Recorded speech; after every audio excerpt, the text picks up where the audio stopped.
¿qué tal? Muy buenas noches. Bienvenidos a Noticias 22. Qué alegría estar iniciando un nuevo mes con ustedes, con tanta información, cerrando la semana. Por otro lado, ya saben que los viernes son viernes de ciencia con Karen Rivera y nos tiene un tema que, pues, a muchos ya la verdad que nos preocupa bastante. ¿Qué ocurre con el cuerpo cuando envejecemos? ¿Qué es lo que pasa? ¿De qué se trata este proceso? Y cerramos con broche de oro, mirando músicas en compañía de Juan Arturo Brennan, que tiene al señor González con muchas novedades en su trayectoria. Qué alegría estar con Rafael García Villegas. Rafa, ¿cómo estás? ¿Qué tal va a estar ese fin de semana? Y también saludo a nuestros compañeros y compañeras que participan en la transmisión completamente en vivo de este programa, un equipo encabezado por el señor Sergio Camus.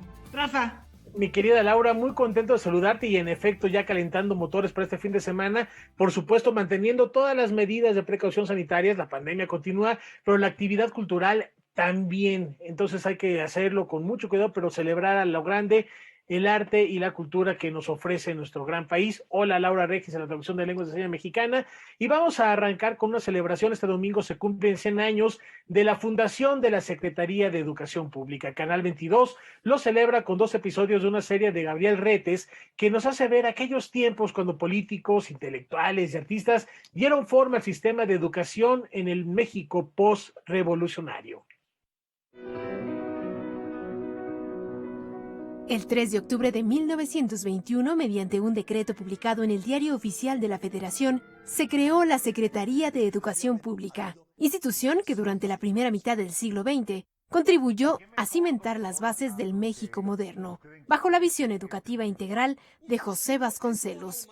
A un siglo de este acontecimiento, Canal 22 transmitirá la serie La Revolución y los Artistas, cuyo primer vistazo conocimos en 2018 en forma de largometraje. Se trató, sin saberlo, de la penúltima película filmada por el cineasta Gabriel Retes.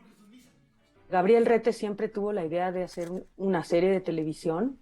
Resultaron 7 capítulos de media hora, de una época que mucha gente desconoce, solamente se conocen a los grandes íconos, a Frida Kahlo, a Diego Rivera. Entonces quiso mostrar esa época porque también le llamaba la atención las similitudes que había con nuestra época, y también de esa manera lo hacía evaluar el avance o el retroceso que ha tenido nuestro país en términos culturales sobre todo. La revolución tuvo una injerencia enorme en la conformación del país, tanto en el ámbito político como en el histórico y cultural. La revolución y los artistas se enfoca precisamente en los años decisivos en que se perfiló un nuevo proyecto de nación y donde artistas, intelectuales y políticos delinearon los principios educativos de ese México naciente.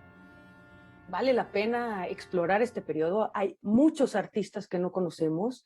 Hay incluso, creemos que los muralistas solamente fueron varones, y no, hubo muchas mujeres muralistas.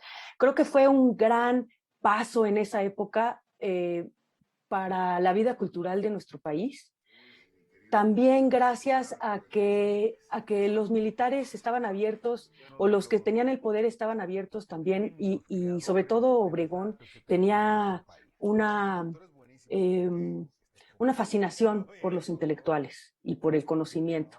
Entonces eso también le permitió que estuvieran cerca del poder muchos de estos personajes, que jamás se sometieron, al contrario, bueno, algunos sí se alinearon con el sistema, que a lo mejor son los más conocidos, ¿no?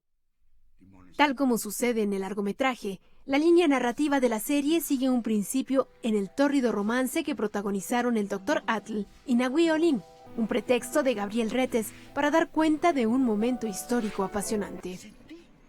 Mostramos cuando la Secretaría de Educación Pública ya se convierte así empieza la película y así también me parece que empieza la serie, buscando que la institución tenga un lugar más seguro en cuanto a recursos y reconocimiento.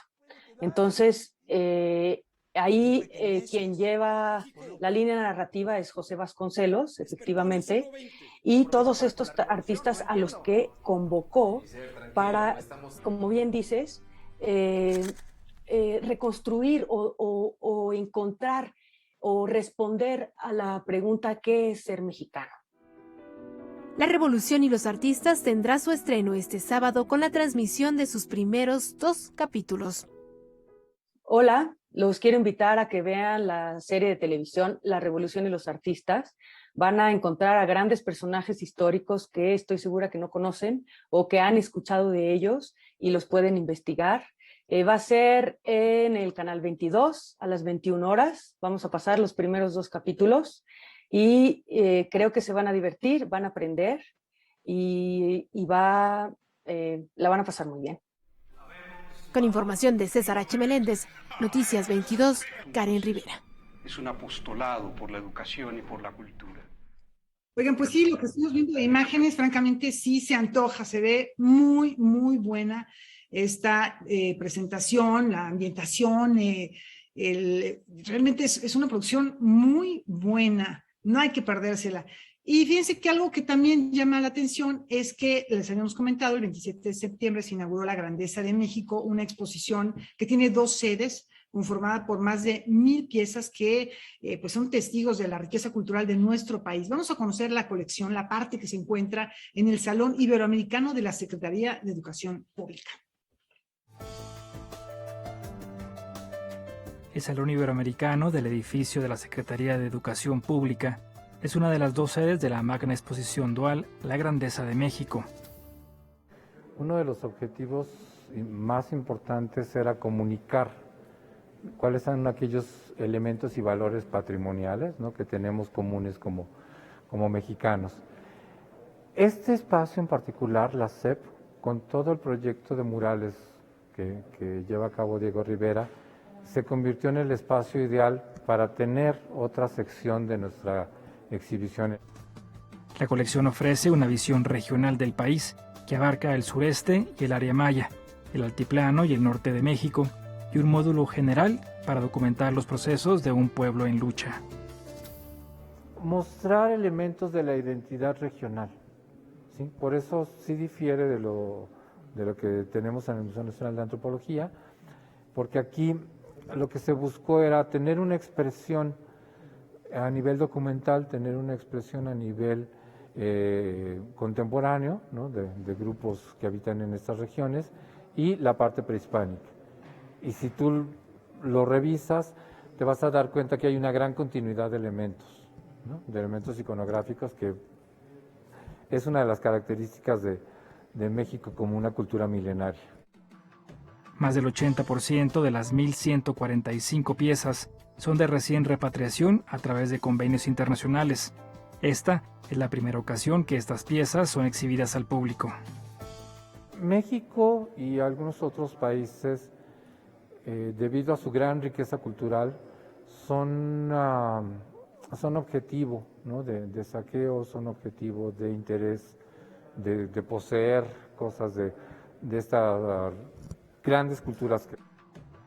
Entre las 879 piezas repatriadas, destacan 2 devoluciones voluntarias del gobierno de Estados Unidos, una estela maya proveniente del sitio de la Mar, Chiapas, que hasta hace unos meses formaba parte de la colección del Museo de Arte del Condado de Los Ángeles, y una urna con representación del dios jaguar del inframundo, que se encontraba en posesión del Colegio Albion de Michigan. Una repatriación nos ayuda a complementar y nos ayuda a entender de mejor manera no nada más el lugar de donde fue sustraída esta pieza, sino también nos ayuda a entender la región y lo que está sucediendo en otros espacios de eso. Sí nos ayuda a completar un mapa, ¿sí?, pero también nos ayuda, y sobre todo a través de exposiciones como estas, a valorar y revalorar nuestro patrimonio.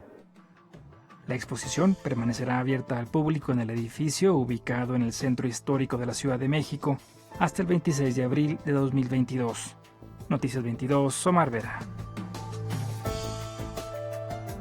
Tabasco nunca estuvo tan cerca de la Ciudad de México. A partir de mañana y hasta el 30 de octubre tendremos la gran oportunidad de conocer las riquezas culturales y los productos que se elaboran en la entidad con una muestra en Punto México de la Secretaría de Turismo. A través de conferencias, muestras gastronómicas, artesanías y promociones turísticas, el estado de Tabasco invita al público de la Ciudad de México a explorarlo, que además de ser famoso por las colosales cabezas olmecas, es un importante destino que ofrece paisajes naturales, ecoturismo, monumentos coloniales, museos y zonas arqueológicas durante su participación en Punto México. Es un espacio que la Secretaría de Turismo tiene ahí en sus oficinas en Polanco, en Mazarik, esquina Schiller, en donde nos permiten a los estados mostrar pues qué estamos haciendo para mostrar Tabasco. Punto México es un referente donde nosotros podemos mostrar a nuestro destino y ofertar, como te decía, algunos de los productos que se venden. Es tiempo de explorar Tabasco. Es el nombre del proyecto con el que invitan a disfrutar y a vivir la experiencia de viajar al Golfo de México. Aquí tenemos varias estrategias muy importantes. Primera, nosotros pertenecemos al gran proyecto Mundo Maya, que es un proyecto macro a nivel nacional. Imagínate que el turista pueda venir del Tren Maya y bajarse en los ríos de Tabasco, donde podrán ver un cañón, donde podrán ver una naturaleza extraordinaria y exuberante, pero además donde podrán visitar sitios arqueológicos que están adosados al río. Entonces, ese es parte de los elementos que estamos trabajando. Adicionalmente, la ciudad de Villahermosa es una ciudad muy cosmopolita, es una ciudad muy importante. Tabasco cuenta con una aplicación llamada Tapijulapa Pueblo Mágico, que permite contratar y conocer las atracciones de esta localidad directamente en el teléfono. Y ahí podrá encontrar toda la oferta que existe en el Pueblo Mágico, gastronómica, de guías de turistas especializados, experiencias como el Santuario del Murciélago, como diferentes experiencias que están ahí plasmadas, una travesía SOC en bicicleta, pueden hacer contrataciones directas con los proveedores de servicio. La muestra se realizará del 2 al 30 de octubre en Punto México, ubicada en la calle Mazarik, esquina Hegel, de la colonia Polanco en la Ciudad de México. Dentro de la participación de la SEDEC, un programa que ellos tienen muy importante que es Esencia Tabasco, que van a estarse ofertando diversos productos agroindustriales que tiene el estado de Tabasco, con cosas muy sorprendentes. Por ejemplo, te diré que ya hay una gran innovación en todos los temas del cacao y del chocolate. Todo eso lo vas a poder encontrar en Punto México. Noticias 22, Óscar Cortés. Bueno, pues ya vimos ahí todas las posibilidades que hay, pues un estado rico en naturaleza y en cultura en todos los sentidos. Vamos a una muy breve pausa. Cuando regresemos vamos a platicar acerca de ciencia, el tema que les decía. ¿Qué pasa? ¿Por qué envejecemos? Hay que entenderlo científicamente y, bueno, hay avances para estudiar este fenómeno en un instante.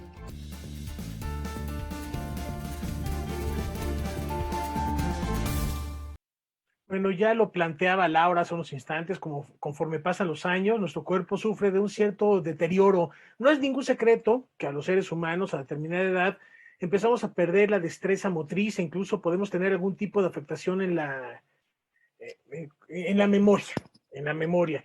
Pero esto, ¿a qué se debe con exactitud? Karen Rivera nos lo explica en Liminal, la ciencia en movimiento.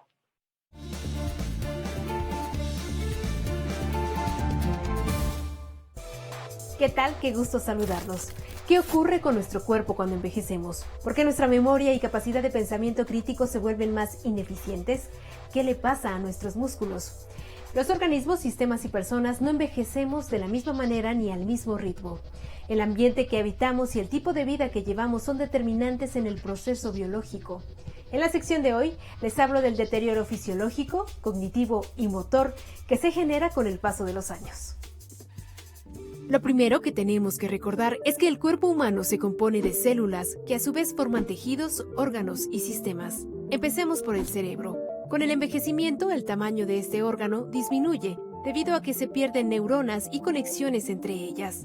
Para tener una idea, se estima que a los 80 años, el cerebro promedio humano perdió un 15% de su peso original. Áreas como la corteza cerebral, que se encargan de analizar y procesar información, se modifican más que otras y comienzan los cambios en la memoria, que aunque no afectan en la vida cotidiana, sí lo hacen en el proceso de aprendizaje. Además, la disminución de neurotransmisores que permite la comunicación entre células provoca lentitud en la coordinación de movimientos y sensaciones, de ahí que la postura y el equilibrio se modifiquen con el paso del tiempo.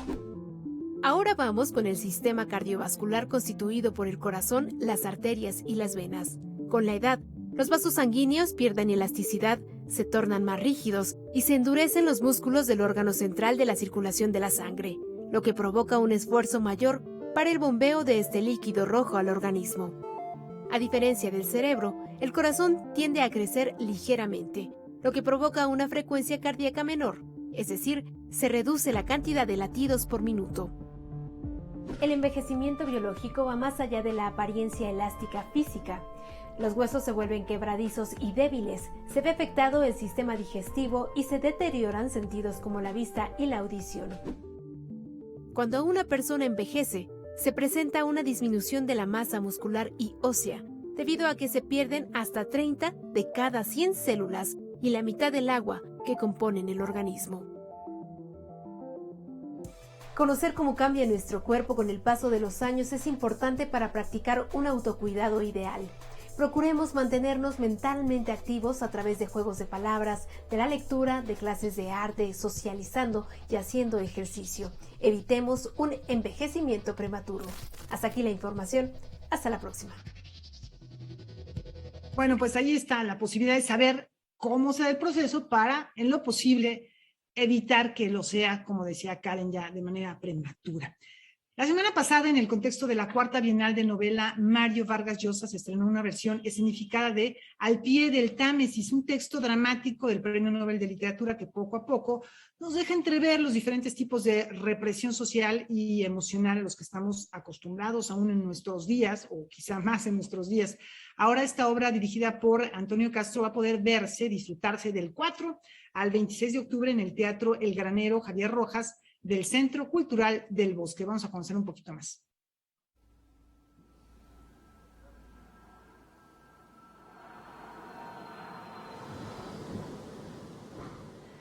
Una mujer y un hombre se encuentran en una habitación de hotel en Londres. Ambos son peruanos. Llevan 3 décadas sin verse. Este encuentro es el detonador de Al pie del Támesis, obra escrita por Mario Vargas Llosa, que se estrenó este fin de semana en el Conjunto Santander de Artes Escénicas del Centro Cultural Universitario de la Universidad de Guadalajara, bajo la dirección de Antonio Castro y con la actuación de Martín Altomaro y Azucena Evans. Esta es una obra que trata sobre la tensión que existe entre el mundo del deseo, de la fantasía, de la sexualidad y los prejuicios sociales, las normas y todo ese universo autoritario que limita la libertad sexual de las personas. Entonces los personajes se debaten entre esas dos fuerzas. Saltó sobre mí, se me abalanzó, se me prendió del cuello, quiso besarme la boca. En la mirada de Castro, que por segunda ocasión dirige una obra del escritor peruano, Al pie del Támesis resalta el actual debate sobre los paradigmas de género, la violencia de género, el momento político marcado por el movimiento feminista. Es por ello que el director plantea una lectura de la obra desde la perspectiva de género hoy. No fui yo el que se desapareció de la noche a la mañana, fue él, ¿no? ¿Por qué lo hizo? En la cartelera con frecuencia encontramos expresiones teatrales, y qué bueno que existan, donde se explora el universo emocional de las mujeres. Pero creo que también tenemos que empezar a hablar y a entender qué es lo que pasa en estos hombres atormentados, justamente pues para replantear los paradigmas de género y encontrar otra manera de convivir, ¿no? Ya no quiero vivir a la Universidad del Pacífico, sino Estados Unidos, papá. Quiero cambiar de profesión, de país, que se mueran todos, papá. Y hay en particular un examen de esta atormentada sexualidad masculina, de este universo emocional que pues de alguna manera estamos educados los hombres todavía hoy para no hablar. Y entonces te dicen, oye, ¿cómo estás? Bien, ¿no? Y se está cayendo el mundo a pedazos, pero no hay un código para verbalizar lo que sientes, ¿no? Entonces, yo siento que ese es el fenómeno central de Al pie del Támesis.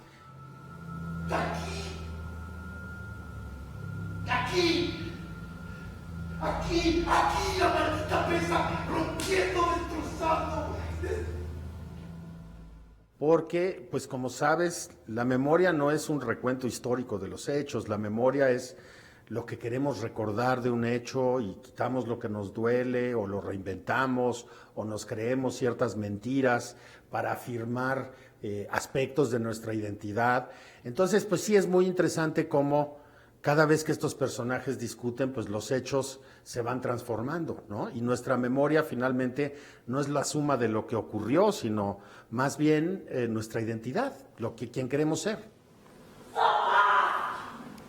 Desde Guadalajara para Noticias 22, Ana León, Emma Juárez y Claudia Ruiz.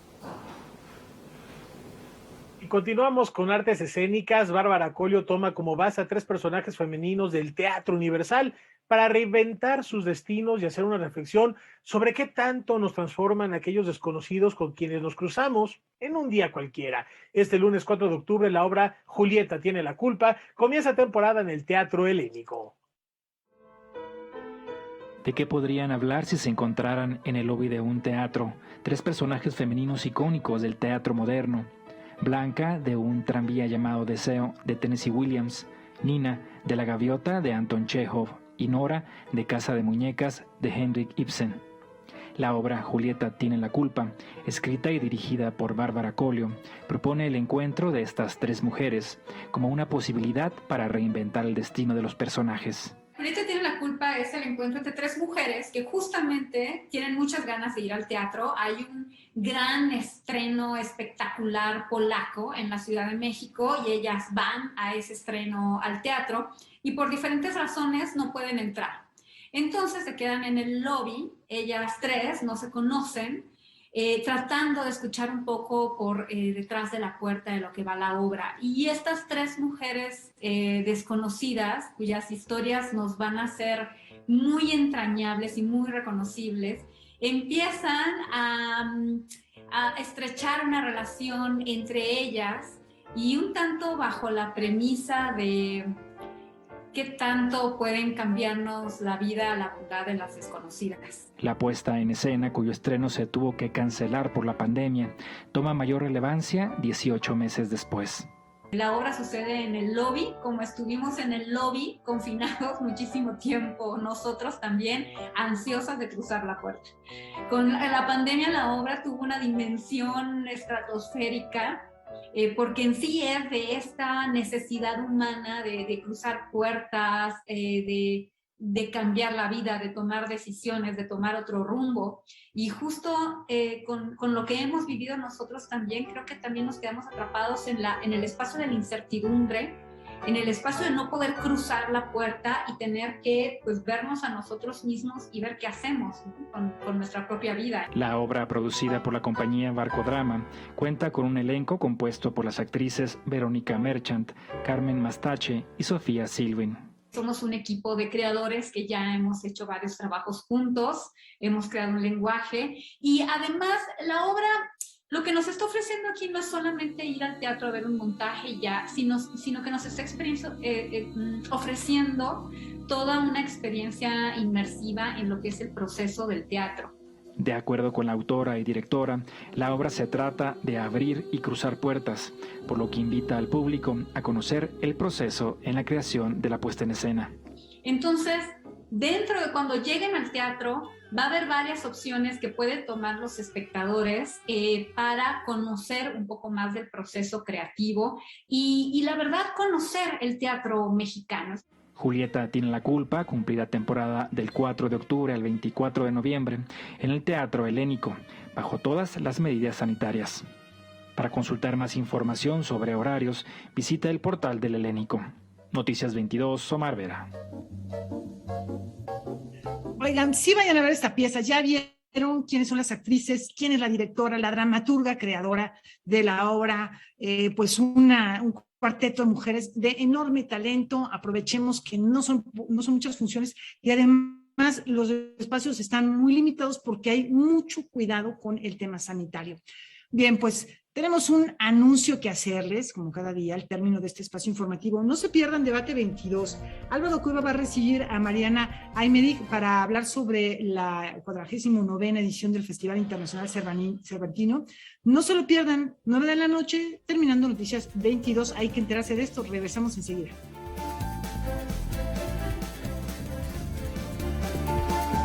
Concluyeron las actividades de Iberseries Platino, lugar donde convergen los profesionales vinculados a la industria audiovisual en español y en portugués. Julio López, que ya saben se encuentra en la ciudad de Madrid, en España, en la capital de España, nos tiene todo el reporte. Julio, platícanos, adelante. ¿Qué tal, amigos de Noticias 22? Pues concluyeron las actividades de Iberseries Platino, pero todavía tuvimos la oportunidad de platicar con la actriz Elena Rivera acerca de su más reciente proyecto que lleva por título Sequía. Ustedes la recordarán por justamente otra serie que se llama Cuéntame cómo pasó. Este proyecto además me interesaba muchísimo por ser una coproducción internacional. Ya viví hace muy poquito otra con Inés del Alma Mía, que era en Chile, Perú, hacíamos un recorrido inmenso y ahora otra vez, pues la verdad que creo que como persona, como profesional nos enriquece a todos. Bueno, sí que ha sido un reto muy importante porque yo sé que aunque ya por suerte he ido enlazando proyectos de protagonista, personajes fuertes, pero hay algo donde se me ha visto crecer, ¿no? Como bien me has dicho, en un personaje que todo el mundo le tiene un aprecio especial, un cariño, algo muy ubicado y por una parte es maravilloso y mi personaje pues realmente es un poco en el que gira todo. Ella es la inspectora de policía que lleva este caso, que lo coge y que va a hacer todo lo posible para sacar la verdad a la luz. Se lleve por delante a quien se lleve, con su honestidad por supuesto, pero bueno, con mucha fuerza, con mucha garra y yo, bueno, lo he disfrutado mucho, ha sido un reto. Y bueno, como se los platicaba el día de ayer, el reconocido cineasta Alejandro Amenábar saltó al mundo de las series con este proyecto que lleva por título La Fortuna, que primero presentó en el Festival de San Sebastián y ahora aquí en Iberseries Platino. Imagine the owner, hundreds of years ago. He's coming home from a colony with his life savings. Those are not shells, boss. Finally going to be reunited with his family. That is what we have brought back to life.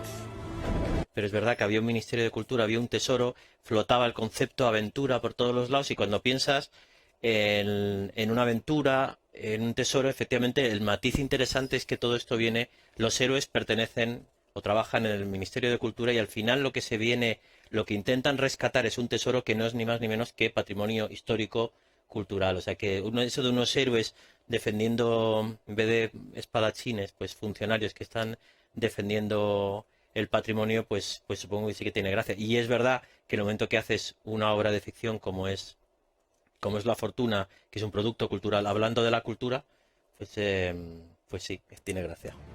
La concebimos como una serie, pero no a la hora de ejecutarla, lo hemos ejecutado con un plan de rodaje larguísimo, donde yo he rodado o he dirigido todos los episodios y eso sí lo he hecho de un modo muy cinematográfico. No ha habido ninguna imposición o autoimposición en cuanto a planificación, que alguna vez lo he hecho.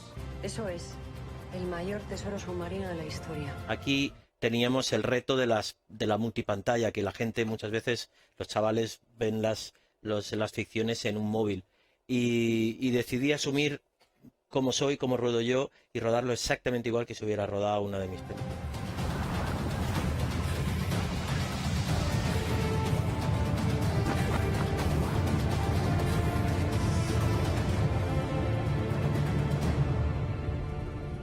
Y en un evento más lúdico, también los Premios Platino organizaron el Partido de las Estrellas en el que participaron exfutbolistas como Diego Forlán y Samuel Eto'o y actores y actrices como Manolo Cardona y la actriz peruana Stephanie Cayo, que se llevaron el día.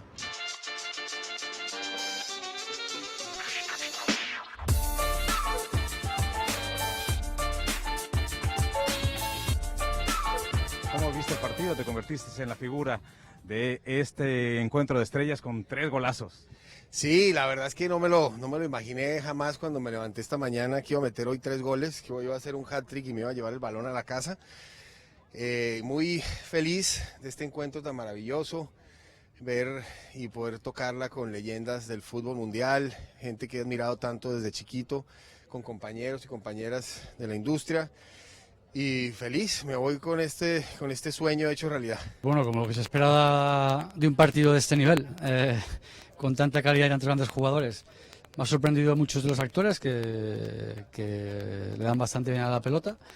Muchos goles, mucha polémica, como los mejores clásicos.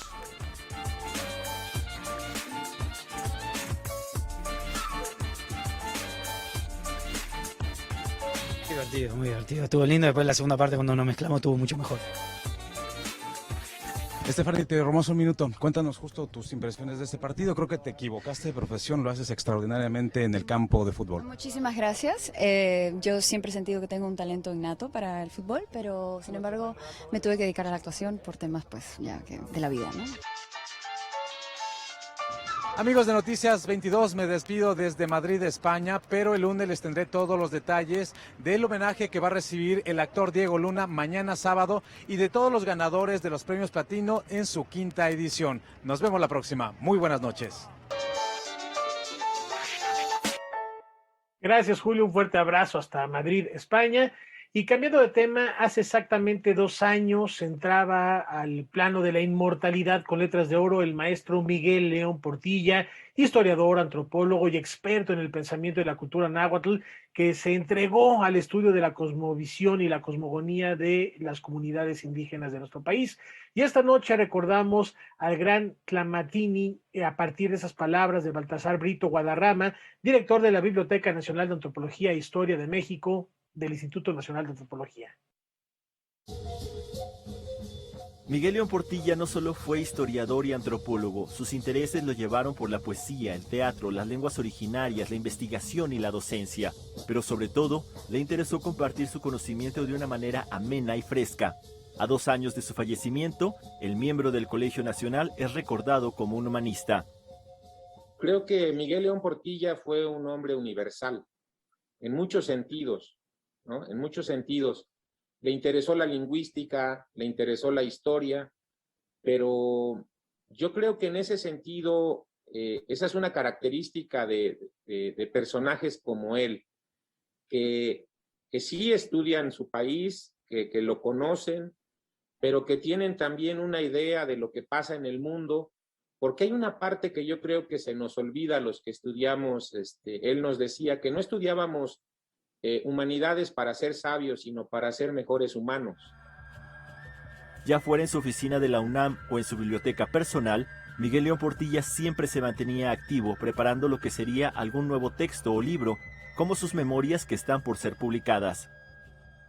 Durante los últimos años, en los últimos meses, él trabajó arduamente, era muy trabajador, debo de decir que era una de las personas que yo siempre que lo veía estaba trabajando, haciendo alguna corrección, algún nuevo texto, corrigiendo alguno que ya había escrito y que le mandaron para antes de su publicación. Entonces, trabajaba desde muy temprano.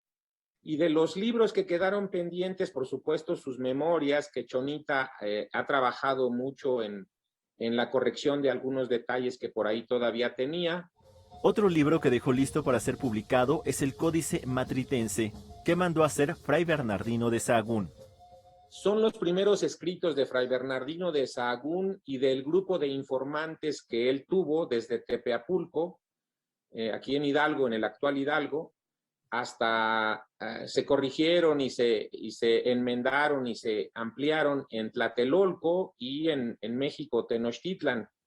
Entonces son los primeros escritos de los cuales Fray Bernardino de Sahagún trabaja y los pone en limpio como por 1578-80 y que ahora conocemos como el Códice Florentino, cuyos originales están en España, y que todavía un poquito antes de morir, antes de que entrara al hospital, me dijo: te encargo mucho que publiquemos estos códices porque es muy importante que estén ahora a color, en virtud de que la primera edición fue de Del Paso y Troncoso en blanco y negro en 1905 o 6, y él hubiera estado feliz de verlos impresos, pero bueno, a veces la vida no alcanza. En los próximos días, en el marco de la Feria Internacional del Libro de Antropología e Historia, se presentará el libro Los Códices de México y se recordará su legado, el cual va más allá de la academia. Y para mí siempre su amistad será algo que llevaré en mi corazón por siempre, porque fue sincero siempre que requería un consejo y me lo dio sin esperar nada y sin ningún otro interés más que el de la amistad. Eso es lo que yo me quedo con él y por supuesto con su palabra y con su consejo. Es con lo que yo me puedo quedar de Miguel León Portilla. Noticias 22, Alberto Aranda. El 24 de agosto de 1821, Agustín de Iturbide y Juan O'Donoghue firman los Tratados de Córdoba. Hemos platicado ya en algunas ocasiones de este documento, un documento con el cual se fundamenta la consumación del movimiento de independencia, pero sí, ¿qué sigue siendo tan importante este documento o qué hay en este documento que seguimos hablando de él? El profesor, ahora sí ya me movió aquí toda esta gatita. Bueno, vamos a hablar con el profesor en Historia del Derecho, Rafael Estrada Michel, porque él nos va a explicar de qué se trata cuando hablamos de este acuerdo, los Tratados de Córdoba.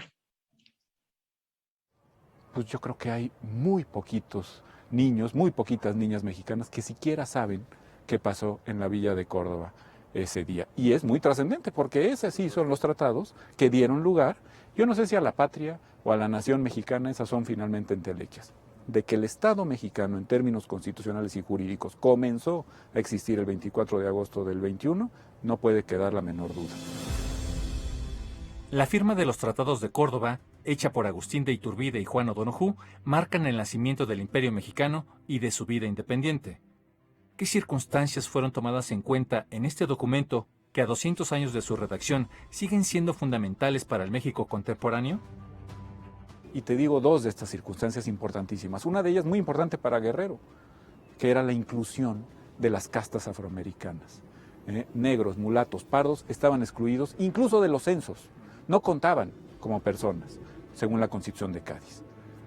Iturbide le dice, no se preocupe, general, los vamos a incluir. Esta cohesión de los grupos étnicos, como diríamos ahora, es exclusiva de México.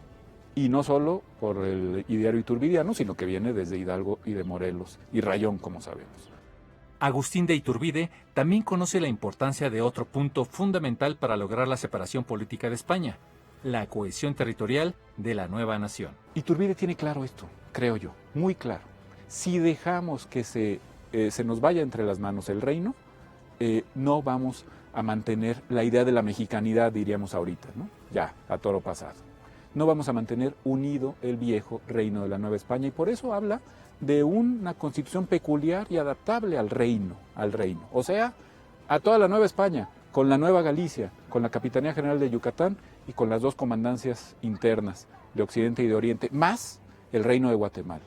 Y O'Donoghue le dice, pues sí, esta es una situación ya declarada, el reino está en sus manos, vamos a suscribir estos tratados para que tenga beneficios la vieja España y por supuesto la nueva nación, la Nueva España o el Imperio Mexicano. Se suscribe el Acta de Independencia el 28 de septiembre de 1821, que en realidad es un documento literario, no tiene el peso constitucional específico ni de los Tratados de Córdoba ni del Plan de Iguala. Yo creo que a los Tratados de Córdoba hay que verlos con una lupa absolutamente imparcial y una lupa de genuino acercamiento histórico sin pasiones enardecidas, ¿no? Como sugería hace 100 años Justo Sierra, hace más de 100 años que viéramos a la figura de Iturbide, como un documento que permitió fundar al Estado mexicano con una vocación constitucional. La verdad es que supimos permanecer unidos y eso para mí, ahí sí, ¿qué te puedo decir? Es motivo de celebración.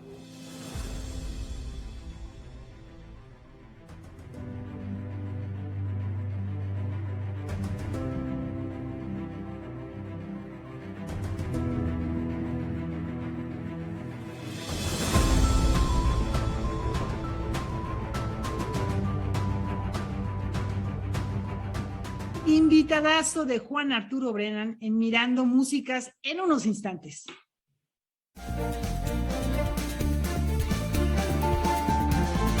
Pocas veces nos da tanto gusto que se nos aparezca el diablo y esta noche para hablar de rock y literatura. Juan Arturo Brennan, ¿de quién se trata?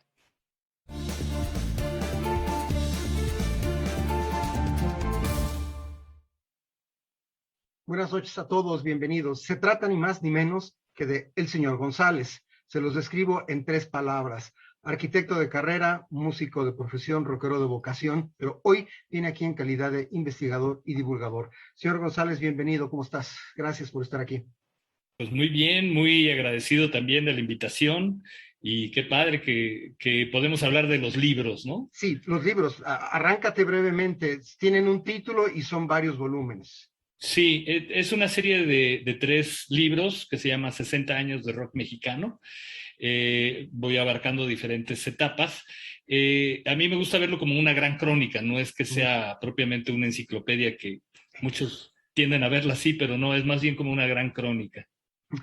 Señor González, dime una cosa, ¿cuál fue la razón, si hubo alguna práctica, por iniciar específicamente en el 56, en 1956? Bueno, algunos de los que investigamos sobre el rock mexicano, tomamos ese punto de partida porque es cuando Gloria Ríos, una actriz vedette del cine mexicano de origen chicano, hace una versión de Rock Around the Clock de Bill Haley y sus Cometas, y la traduce al español y aparece en una película. Y ese mismo año saca un disco, entonces es como el primer rock and roll que hay un registro cantado en español, y que además la fuerza de que saliera en una película fue grande porque implicaba que enseñaba a todo el mundo cómo bailarlo, por ejemplo, y cosas de ese tipo. Bien, en estos 3 volúmenes de 60 años de historia del rock mexicano van a encontrar ustedes un primer periodo, el primer volumen del 56 al 79, el segundo volumen del 80 al 89, muéstrelo por favor, y el tercero de 1990 a 2016. Ahí están en manos de su autor. Por cierto, el señor González, también conocido como el Diablo González, aquí presente, inició este trabajo en el 2014. Muy brevemente, estos libros han tenido una historia editorial compleja, pero a pesar de ello ha funcionado por los cambios de editorial y el englobamiento de una editorial con otra. A pesar de eso, cuéntanos cómo se han movido. Pues bien, o sea, han sido muy bien recibidos. El hecho de que existan los 3 volúmenes en verdad es porque me he aplicado a que así sea, porque realmente sí ha habido como muchas cosas en el camino que se han atravesado. De hecho, el tercer volumen es una edición que yo hice, es de autor, por decirlo así. Y los 2 anteriores, pues tuvieron una circunstancia. Empezó con ediciones B y luego fue comprada por Penguin Random House. Y después, con el tercer volumen, pues no mostraron interés, y es que yo saco el tercero, ¿no? Pero no me puedo quejar en cuanto a la recepción del libro, ¿no? Ahora, si estamos aquí con el señor González promoviendo su libro, no es nada más para platicarles de ello, sino para invitarlos a que se acerquen a ello y lo consigan, lo lean. Es realmente un trabajo muy interesante sobre el rock mexicano, que es no se puede decir que es inexplorado, pero todavía le falta mucho por explorar. ¿Tengo razón, señor González? ¿Está en Amazon? Está en Amazon y ya está, ya ves que está estas circunstancias de que lo puedes pedir también físico, no solamente el ebook, sino que si lo deseas físico, ellos lo imprimen y te lo envían. Entonces es una buena opción, porque si compras los 3, está bueno el precio con todo y el envío, y no te sale mucho más que lo que te costaría aquí. Muy bien, esto ya saben, está en Amazon como libro electrónico, puede ser impreso también sobre pedido. Es una cosa bastante curiosa del mundo del libro en la actualidad, y va a aparecer... Estos son de los impresos por Amazon, por ejemplo. Va a aparecer pronto, si no es que ya apareció, ¿sí? En una liga, ¿sí? @DiabloGles, va a aparecer para que tomen nota, que es tanto el Twitter como el Instagram del señor González aquí presente, para que ustedes se acerquen a ese libro. Vamos a hablar un poco de las circunstancias muy brevemente. Aprox, ¿cuántas bandas registras en tus 3 libros que no son una enciclopedia, sino una crónica? Sí, pues hablo de 400 bandas, pero no solamente hablo de las bandas. En cada década doy un contexto general, ¿no? Entonces, esta idea de que es como cronicado tiene que ver primero con las historias individuales de cada banda y luego con ese contexto general. tiene como dos abordajes la historia del rock. Y como dices tú, nunca fue la pretensión hablar de todos, Claro. pero sí de una cantidad representativa que nos pueda dar una idea de cómo fue la evolución, o cómo es, porque sigue siendo, la evolución del rock en México, ¿no? A propósito de que contiene alrededor de 400 bandas, yo estoy plenamente seguro que entre esas bandas hay dos particularmente interesantes para nuestro encuentro de hoy con el señor González, que son Botellita de Jerez y La Milagrosa, que son no los únicos, pero los actos, como dicen allá, the acts, los actos fundamentales con los que ha estado asociado el señor González a lo largo de los años. Y El señor algunas González, más, ¿eh? Algunas más también. algunas más, pero quise mencionar esos dos porque son Esos emblemáticas en tu carrera. Una pregunta capciosa que tiene que ver ya no con los libros, sino con el ámbito mismo que estás narrando ahí. Oferta y demanda. ¿Hay suficientes lugares en México para hacer rock o hay suficientes bandas activas para llenar esos lugares? ¿En qué situación está? Dinos brevemente. Pues la situación es extraña en la actualidad, o sea, depende también de la época que estemos hablando, ha sido variable, pero en la actualidad hay pocos lugares. Ha habido una tendencia en los últimos 10, 15 años en que lo que hay muchos son festivales, que se han visto truncados ahorita con la cuestión de la pandemia, pero los lugares pequeños han ido desapareciendo, y eso ha sido muy perjudicial para la escena, porque parte de la cohesión de una escena es que existan también estos pequeños lugares donde toquen las bandas, ¿no?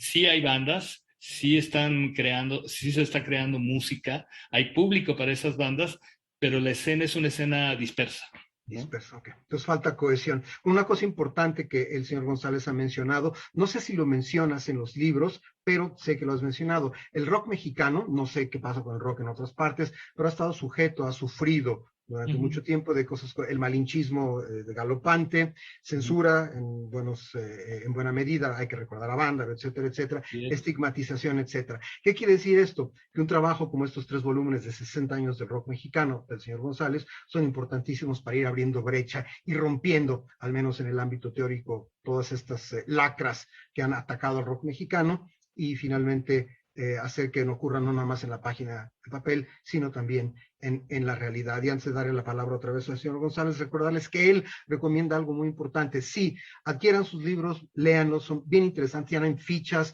traen anecdotario, traen fechas, traen discografía, que es muy importante. Sí, lean, pero sobre todo la recomendación del señor González, hazla tú mejor, porque ya sabes a cuál me refiero. Sí, que escuchen la música, ¿no? O sea, finalmente la música es para oírse. No hay textos que puedan describir finalmente la experiencia de escuchar la música, y eso incluso hizo que yo me fuera por otro tipo de información en los libros, no tanto de describir canciones y cosas de este tipo. Afortunadamente es muy fácil ahora ya escuchar por medio de las redes mucha música, ¿no? Y la gran mayoría de lo que estoy hablando en los libros se puede encontrar en audio, ¿no? Entonces, ahí está. Los libros se pueden conseguir impresos a través de Amazon, a través de las redes sociales del señor González, @DiabloGles, ya apareció, quizá aparezca por ahí. Y en 3 palabras, porque se nos acaba el tiempo, Combo Mobox es tu proyecto reciente. ¿Qué es? Sí, bueno, es un grupo que he hecho con Zaira Franco. Hicimos un primer EP hace año y medio, más o menos, y ahorita trabajamos 4 temas nuevos, del cual acabamos de sacar un sencillo que se llama Dar Amor. Son 4 temas que le estamos llamando la tetralogía del amor, y aunque es un tema que sabemos que es muy trillado, es un tema necesario, ¿no? Absolutamente. De alguna manera ya fuimos y venimos, ¿no? Vivimos una realidad muy difícil, y creo que una buena manera de ponerle cara a la adversidad es con el amor, ¿no? Absolutamente, absolutamente. Pues ahí lo tienen. Por un lado, los 3 libros los 3 volúmenes de 60 años de rock mexicano del señor González aquí presente, que hay que leer, hay que conocer y, como él dice, escuchar la música. Y finalmente, pues vamos a ver qué está haciendo ahora. Esto es Dar Amor con Combo Mobox, que es el proyecto actual del señor González. Mil gracias, señor González. Te mando un abrazo. Te agradecemos mucho haber estado con nosotros. Sí, gracias a todos. Y este es un video lyrics que le llaman, ¿no? Para que lean la letra. Así es. Dar Amor con Combo Mobox. Gracias. Adiós.